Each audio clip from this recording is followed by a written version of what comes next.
नमस्कार शेतकरी मित्रांनो, मी सचिन कोळी, रिच इंडिया ॲग्रो. आज आपण जांभळी इथं आलेला आहे आणि आपण जे बियाणाला रोपवाटिकेला जी औषध देतो ते आपण हंगाम बघत नाही. म्हणजे मे महिन्यात ज्या लावणीला आपण बियाणं देतो त्याचा हंगाम तुम्हाला मे, जून, जुलै, ऑगस्ट, सप्टेंबर, ऑक्टोबर आणि नोव्हेंबरला त्या ऊसाची तुरं हे तुमच्या गळ्यात येतात. ह्या पद्धतीनं हे आता मे महिन्यात तुटलेला ऊस आहे, ह्याला तुरं गळ्यात आलेले आहेत. मग आपण ज्यावेळी ऊस तोडतो त्यावेळी हंगाम बघत नाही किंवा लावण करतो त्यावेळी हंगाम बघत नाही. मग अशा टायमिंगला खताची व्हिडिओ, औषधाची व्हिडिओ सगळीकडे येतात, पण हंगामाचा व्हिडिओ कधी येत नाही. त्यानं शेतकऱ्यांचं नुकसान नको म्हणून रमेश फारणे जांभळी यांनी एक व्हिडिओ करायचा ठरवला. मग त्या दृष्टीनं आपण प्लॉटवर आलेलो आहे. आता आपण त्यांना विचारूया की साहेब, आपण ऊस कधी तोडला? नाव काय आपलं सांगा, नंबर सांगा. माझं नाव रमेश एकनाथ फारणे. मी राहणार जांभळी. माझा मोबाईल नंबर आहे 777 60 57 644. हा ऊस मी रोपवाटिकेला 27 मे ते 6 जूनच्या या दरम्यान तोडून घेतलेला आहे. मग 27 मेला ऊस तुटून संपला. 6 जूनला. 6 जूनला. हां. मग ह्या वर्षी पाऊस काळ जास्त होता. पाऊस काळ जास्त होता म्हणण्यापेक्षा आपल्या भागात पाऊस काळ तसं आभाळ जास्त दिवस राहिलं. पाऊस जेमतेम थेंब थेंब थेंब थेंब झिरपणीचा पाऊस झाला.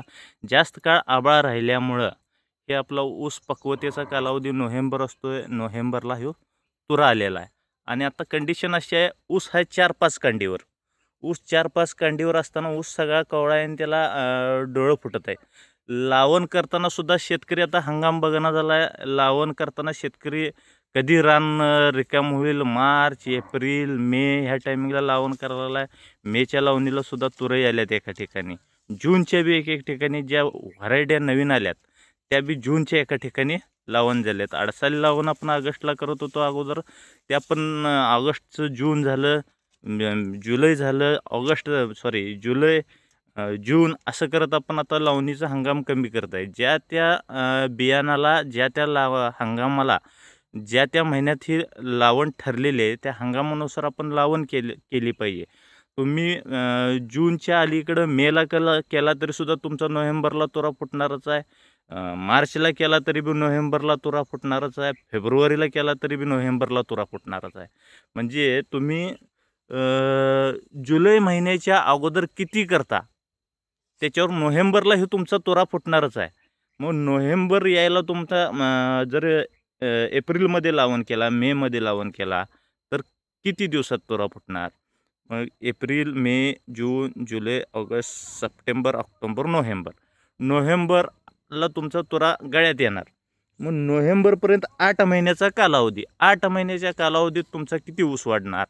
आणि तुमच्या तुऱ्या येण्याची प्रोसेस ही दिवाळीच्या टायमिंगला सुरू झालेली असते, फक्त ती आपल्याला लक्षात येत नाही. मग ह्या संदर्भातला एक व्हिडिओ व्हायला पाहिजे होता. शेतकऱ्यांचं नुकसान व्हायला नसायला पाहिजे. त्यामुळे तोडताना आपण जरा त्या कालावधीचा विचार करावा. नोव्हेंबरला आपला तुरा फुटणार. जुलैला जर तुम्ही साधारण लावण झाली किंवा जुलैला ऊस तुटला तर तो पुढल्या नोव्हेंबरला तुरा येणार. आणि जूनच्या अगोदर तुम्ही किती ऊस तोडणार किंवा लावण करणार, मग फेब्रुवारी, मार्च, एप्रिल ह्या महिन्यात, मे ह्या महिन्यात लावण केला तरी तुमचा नोव्हेंबरला तुरा फुटणार. मग तो कालावधी किती? साधारण एप्रिलला जरी केला, एप्रिल, मे, जून, जुलै, ऑगस्ट, सप्टेंबर, ऑक्टोबर आणि नोव्हेंबर, साधारण 8 ते 9 महिन्याचा ऊस असतोय. पहिले 3 महिने भरणीच्या कालावधीत जातात. आपला 6 ते 7 कांडीवर ऊस येतोय आणि तुरा फुटतोय. मग ह्या हंगामाचा विचार करून शेतकऱ्यांनी लावण करावी. तुम्हाला सगळेजण सांगतील फवारणी हे घ्या, ते घ्या, खतं ही घ्या, ती घ्या, लागवडी ह्या टाका, त्या टाका. मी सुद्धा त्यातलाच एक. पण हंगाम हे शेतकऱ्यांच्या दृष्टीस आणून देणं गरजेचं होतं. ह्यासाठी रमेश फर्नेसनी मीच विनंती केली की बाबा आपण तुमचा एक व्हिडिओ तयार करूया, जेणेकरून आमच्या गावातसुद्धा त्याचा फायदा होईल, बाहेरच्या शेतकऱ्यांनीसुद्धा त्याचा फायदा होईल. ह्या दृष्टीनं तयार केलेला व्हिडिओ आहे आणि ह्याच्यावरती जरा विचार करायला पाहिजे शेतकऱ्यांना. शेतकऱ्यांना विचार करायला पाहिजे जी लोक आमच्यासारखी ट्रीटमेंट करायला जातात किंवा सांगतात की बाबा तुम्ही ह्या टायमिंगला हे करा, त्यांनीसुद्धा हंगाम लक्षात आणून देणं गरजेचं आहे. हंगामाच्या गोष्टी होणं गरजेचं आहे.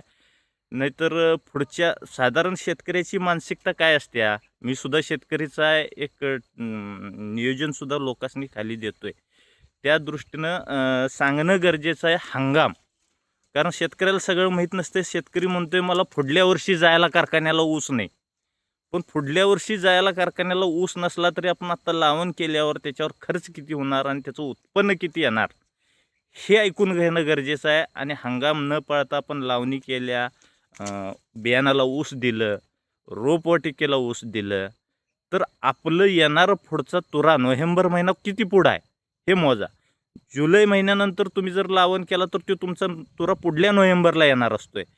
पण जूनच्या अगोदर म्हणजे जून, मे, एप्रिल, मार्च ह्या टायमिंगला जे आपल्या लागणीवाल्यात किंवा रोपवाटिकेला, बियाण्याला किंवा कशालाही ऊस चालल्यात, तो कालावधी तुमच्या नोव्हेंबरला किती दिवस आहेत बघा आणि त्या दृष्टीनं तोडणी करा. एवढीच विनंती आहे. आणि काय बोलणार आहे रमेश सर? नाही. म्हणजे हे काळ समजणं शेतकऱ्याला गरजेचं आहे.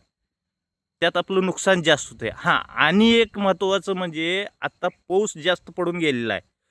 फुटवं ऊसासनी दबकलेलं आहे. फुटवं आत्ता कुठं तर बाहेर पडाले ते 4, 5, 6, 10 फुटवं बाहेर पडलेले आहेत. पण माझा फुटवा जास्त आला आहे आणि जेटा ऊस तुमचा उंच दिसायला आहे आणि आपण भरणी करायला पाहिजे. माझ्या ऊसाला 6 महिने झाल्यात म्हणून आपण भरणी करतो. भरणी करताना आपली निघलेली ऊसाची संख्या मोजाल्या किती हे लक्षात घ्या.